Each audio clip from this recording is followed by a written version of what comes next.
आपके ख्याल में ये इतनी जो जबरदस्त कामयाबी उन्होंने इलेक्शन में हासिल की है, इस पे आप क्या फैक्टर समझते हैं और क्या इसका मतलब ये हुआ कि 2024 में भी पक्का है वही आ रहे हैं?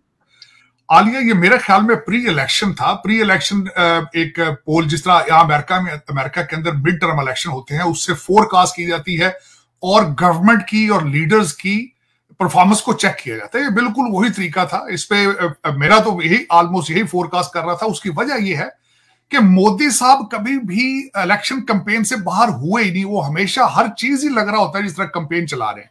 अब उसमें मैं जो उनके मैं फैक्टर जो खासकर बताना चाहूंगा, उन्होंने पिछले 2 साल से खासकर जो मैं कहूंगा G20 की लीडरशिप कर लें आप, फिर उनके पूरे अमेरिका बरतानिया के दौरे, उसके बाद इकोनॉमी को उन्होंने जो इस वक्त 7.8% पे जा रही है, ग्लोबल साउथ की लीडरशिप है, क्वाड्स में उनका होना, और उसके बाद जो चंद्रयान ने उसके ऊपर बोनस, अदित्य 1 का उसके ऊपर डिफेंस कॉन्ट्रैक्ट्स हैं, और आखिर में जाके उन्होंने जो सबसे ज्यादा जो फाइनल स्ट्रोक उन्होंने दिया है तेजास के ऊपर, जो उन्होंने 30 मिनट्स जो है, और खासकर टॉम क्रूज बन के जो उन्होंने वो फ्लाइट की है, वो मेरा ख्याल में कैंपेन की एक आखिरी चीज थी। और दूसरा ये यहां जरूर बताना चाहूंगा कि इतने बड़े मुल्क का वजीर आजम होना, लेकिन उसके बाद भी उन्होंने जाके स्टेटों में ऑन ग्राउंड कैंपेन की है। और मैं समझता हूं कि he will be considered a legendary prime minister in India, or not only in India. The books will be written on him from his humble background, the way he has taken a country to the super power level. मैं यहाँ ये mention करना चाहूंगा, जयशंकर साहब ने, जब हमारे Tony बिल्किन साहब मौजूद थे कट्टी प्रेस कॉन्फ्रेंस में, उनका एक लफ्ज है मुझे हमेशा याद रहता है। वो कहते हैं कि America is not the only super power right now.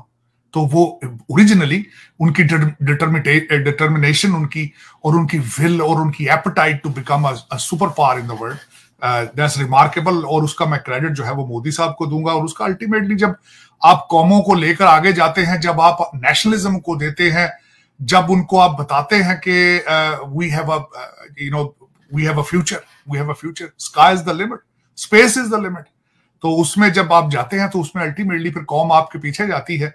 मैं यहाँ ये बताना चाहूंगा कि आलिया, मेरी होम स्टेट अगर कहा जा सके तो वो मध्य प्रदेश है।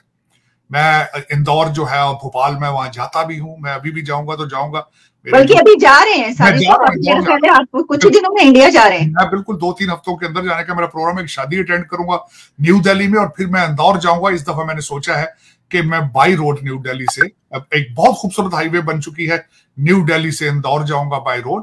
और यहाँ मुझे बड़ा इस चीज में ऑनर है कि वहां शिवराज सिंह चौहान है, बीजेपी के चीफ मिनिस्टर हैं। मेरी 2-3 दफा ट्रेड डेलीगेशंस में उनके साथ मुलाकात भी हुई है।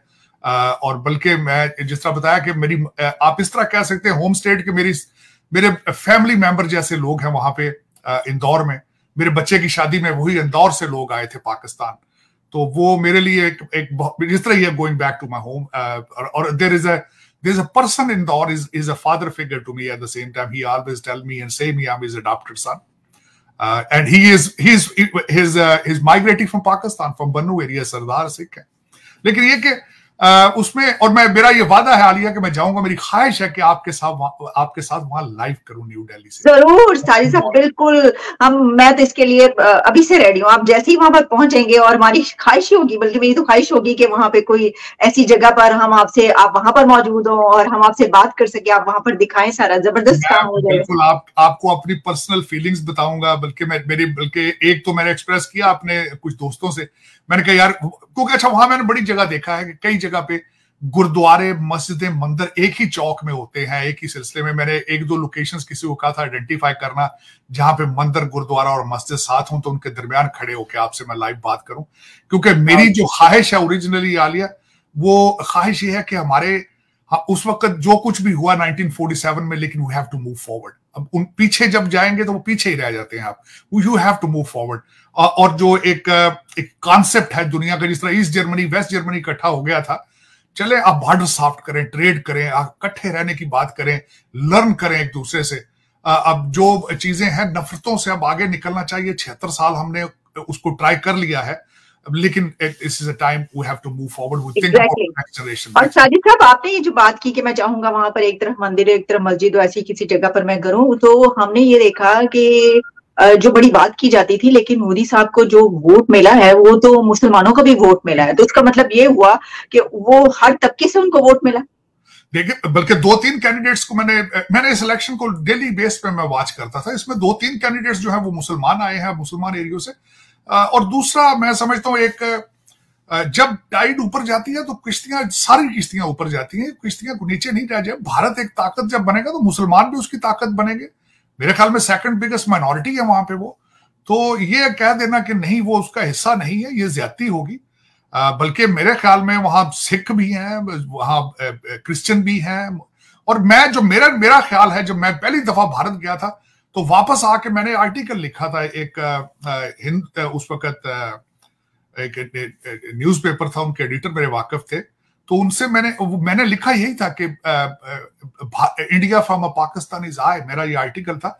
तो उसमें मैंने लिखा था सीक्रेट इंडिया का यही है, डाइवर्सिफिकेशन। उसका एक मेल्टिंग पार्ट है कि हर बंदा जो है मुख्तलिफ मजहब से है। उनका कॉन्स्टिट्यूशन देख लें आप, उसमें हर एक को अपने अपने राइट्स हैं उनके। एग्जैक्टली। और उनमें और यही खूबसूरती थी, क्योंकि मैं 2-3 दफा जब मैं आलिया गया हूं ट्रेड डेलीगेशंस के साथ, तो उसमें मैंने वहां पे लोगों को देखा, मुसलमान अफसरों को देखा, मैंने हिंदुओं को देखा, मैंने सिखों को देखा, और they know exactly how to live together in harmony and peace and how to build a relationship beyond the faith को देखें। मेरी नजर में Alia, faith is your personal matter। आप कोई उसको भगवान कह ले, कोई उसको वाहे गुरु कह ले, कोई उसको अल्लाह कह रहे, कोई उसको गॉड कह ले, लेकिन एक ही चीज का नाम है, वो आपका पर्सनल मैटर है। You are not supposed to interfere into it.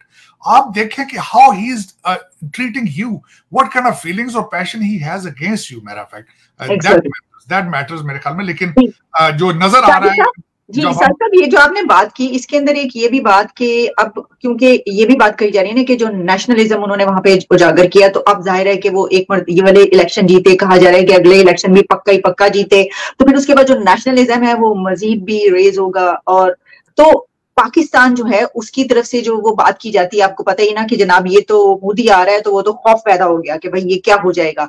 तो वो वहां पे क्या होगा, क्या वो खौफ बढ़ गया है, बढ़ जाएगा, या क्या आप समझते हैं कि कोई वो जंग कर देंगे? नहीं, ऐसी बात नहीं है। देखें, उसमें आलिया, मैं एक चीज ये खास कर मैं उस पिछले पॉइंट से थोड़ा सा ये बताना चाहूंगा।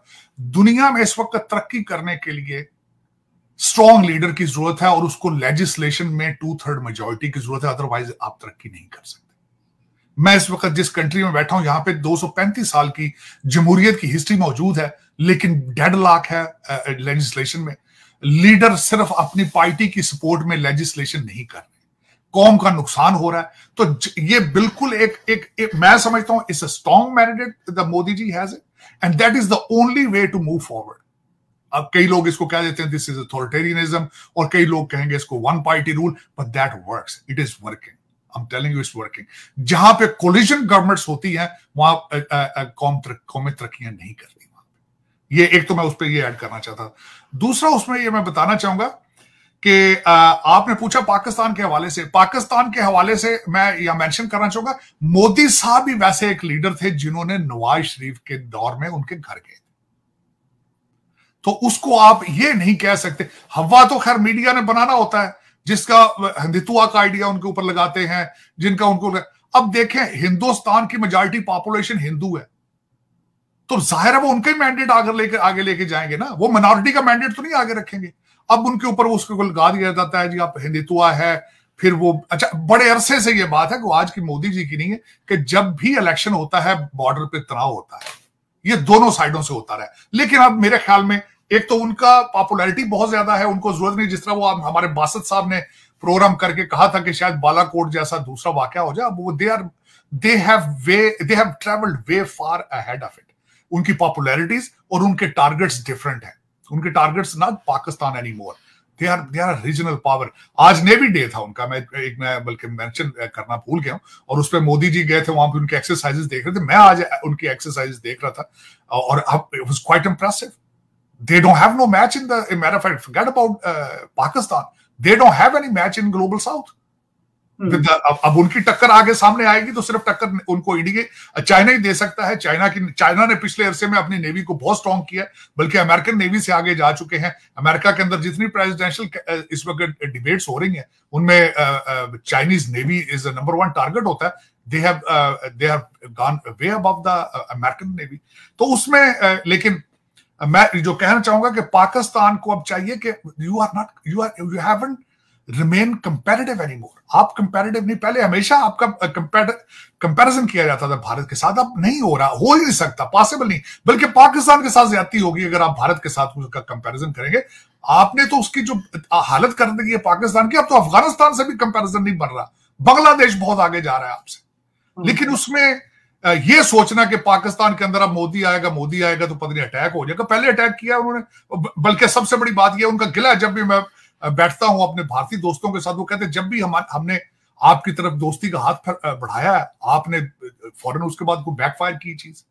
वो मुझे रेफरेंस देते हैं हर चीज का, जिसको मैं हमेशा कहता हूं कि आपको एतमाद बहाल करना होगा, बेबी स्टेप्स लेने होंगे आपको, और वो किस तरह लेने हैं ये अब गवर्नमेंट पे डिपेंड करता है। लेकिन अगर सोचा जाए तो इस वक्त अपॉर्चुनिटी है। मेरा मतलब मोदी साहब दोबारा आएंगे, नवाज शरीफ साहब दूसरी साइड पे आ रहे। ये भी मुझे पता है आलिया कि हमारी establishment is interested in taking a new start. अच्छा, चलिए सर, ग्रेट, ये तो बड़ी अच्छी बात है। अब होपफुली कि आगे अच्छा ही हो जो आप कह रहे हैं। अच्छा साजिद साहब, जब पाकिस्तान की बात करें सर, वहां पे तो एक नए, आपको पता है हर वक्त एक नया शोशा खड़ा है। वो कह रहे हैं कि जनाब अब खान साहब जो उन्होंने जेल के अंदर वो जो समात हुई, उन्होंने कहा जी जनरल बाजवा को जो है वो मैं तो लेके आऊंगा कटहरे में। और ये तो वो मतलब वो जो बाजवा साहब से उनकी चल रही थी, उनके इक्तदार के दौरान जो आखिर में शुरू हुई थी, वो अब तक चलती चली आ रही है, वो खत्म होने का नाम ही नहीं ले रही। वो कह रहे हैं बाजवा साहब को लेकर आना है कटहरे में, और इन्होंने सब करवाया।